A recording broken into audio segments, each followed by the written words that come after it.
what you know is right and you're not doing it, or what you know is wrong and you're doing it. That separation, that guilt, that shame. But the good news is there's another word from kadosh. There's another word, there's a third word, and this word brings us to a whole other dimension. And that word isn't kadosh, it isn't kodesh. The consonants stay the same, but the vowels change. That changes everything. The word is Kadash. Try it.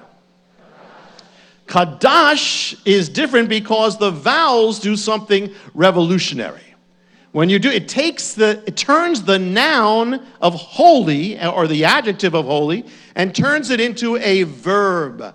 Now holy becomes a verb. So what is that about? What does that mean? How can you make holy into a verb?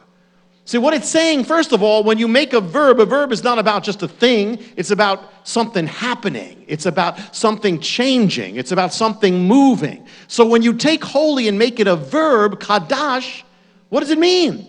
It means it's not just about being holy. I'm a holy person. I'm an unholy person. That's the way it is. Kadash means you can be unholy, and then kadash can happen to you when you become holy. What does Kadash mean? It can't really translate it into English. You could say it means to be holified. It's not just kadosh, I'm holy or I'm not. It's kadosh, something's happening to my life. That the unholy can become holy. For instance, Exodus 28:3 says this: they make Aaron's garments to consecrate him, that he may minister to me in the office of priest. To consecrate him, kadash him. Exodus 30:30 says, you shall anoint Aaron and his sons and consecrate them and kadash them so they can minister to me in the priest's office. Meaning Aaron wasn't holy or wasn't holy enough, but in Hebrew he had to be kadashed.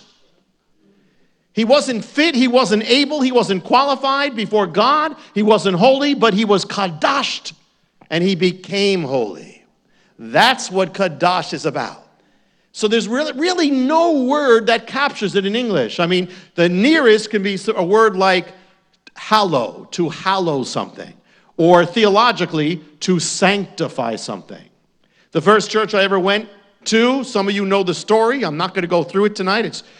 It was an experience. It was something. And I've been in recovery ever since. Been in therapy from this thing. It involved me and my two friends venturing into a church for the first time.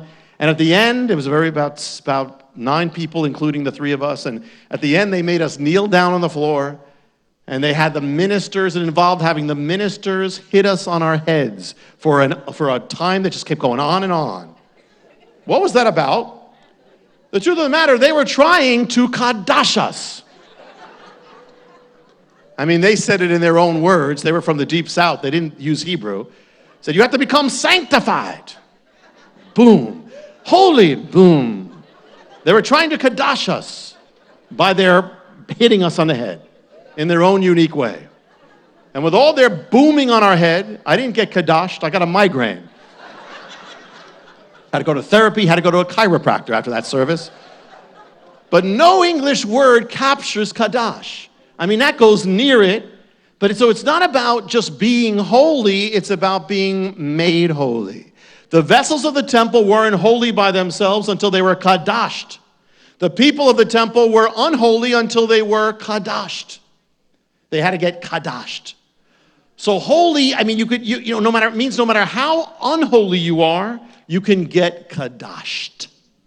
It's amazing how so clearly this shows us the old covenant was about redemption. See, God spends like the whole old covenant showing the distinction between holy and unholy, the separation between clean and unclean, sacred, profane, good, bad, God, sin, separates a people, separates a city, separates a priesthood, separates a tribe, separates things, holy, holy, holy. And then after making all those separations, he blows the whole thing up with a new covenant. He builds up a barrier, and then he breaks the whole thing down. He puts up a dividing wall. This is holy, this is unholy, and then he just blows it away with salvation. Amazing. The Yom Kippur is the epitome of the Old Covenant. It's the epitome. It's the big day. It's everything rests on it. It's the center. No other day so much manifests the separation of sin and holiness, God and man, between Yom Kippur, the day of the veil. And yet Yom Kippur at the same time is prophesying the end of itself. Because every day, every year, you have the veils between the holy and the unholy. But Yom Kippur, on the holiest day of the year, God says, break through the veil. Go through the veil, and you're going to break the barrier between the holy and the unholy. Break it all open. Yom Kippur is about how to get through that veil, how to transcend that separation, how to break open that way. So the whole system of divide, division, keep out, the holiest day is all about breaking the whole thing. It's a shadow. It shows you the old covenant is a shadow of the new covenant. It's a promise of the end of itself, the beginning of the new. The veil will be taken away. So you have Kodesh, you have Kadosh, you have the unkadosh, the holy, then you've got Kadash, the power to take the unholy and make it holy.